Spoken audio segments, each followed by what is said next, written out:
পরশুরাম বাজারে গুন্ডাদের সাথে মারামারি করছে, তখন সেই ভিডিও একজন করে তটিনীর ফোনে পাঠিয়ে দেয়। কিন্তু লাট্টু সেটা দেখে ফেলে আর সেই মেসেজটা ডিলিট করে দেয়। লাট্টু বলছে, আমি আমার পাকে সুপারহিরো হয়েই থাকতে দেব। তটিনী বলছে, কিরে লাট্টু, কার মেসেজ? লাট্টু বলছে, না মাম্মি, ওই দেওয়ালির একটা অফারের মেসেজ এসছে। এদিকে কবির বলছে, আমি গুন্ডা পাঠিয়েছি শিবপ্রসাদকে মারার জন্য, যাচাই করার জন্য ও শিবপ্রসাদ নাকি পরশুরাম। এদিকে স্পেশাল ব্রাঞ্চের হেড অফিসার পরশুরামকে বলছে, তুমি কি আইন কানুন সব ভুলে গেছো? পরশুরাম বলছে, স্যার বাপ্পারকে 4 ঘন্টার জন্য আমার কাছে দিন, আমি আমার পরিবারকে বাঁচাতে চাই, দেশকে বাঁচাতে চাই। তটিনী পরশুরামকে ফোন করে বলে যে তুমি কখন বাজারে গেছো, এখনও ফিরছো না, আর শুনলাম বাজারে নাকি গন্ডগোল হয়েছে, গুলিগালাও চলেছে, আর ফেরার সময় জবা ফুল, মোমবাতি আর প্রদীপ নিয়ে আসতে বলছে।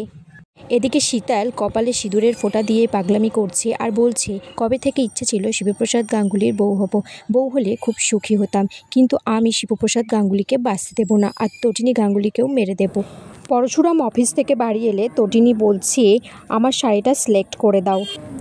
তখন শীতল তটিনীকে ফোন করে বলছে যে বিয়েতে আসছো তো? তটিনী তখন বলছে, সেদিন তোমার হাতে একটা বালা দেখেছিলাম, সেই বালাটা কে দিয়েছে শীতল তোমাকে? লাট্টু বলছে, পা মাম্মিকে আবার কোলে তুলে নিয়ে চলে যাচ্ছে। তটিনী পরশুরামকে বলছে, তুমি আমাদের থেকে কিছু লোকাচ্ছ না তো? তারপর এদিকে দুজন মিলে ভ্যানে করে বাইরে বেরিয়েছে।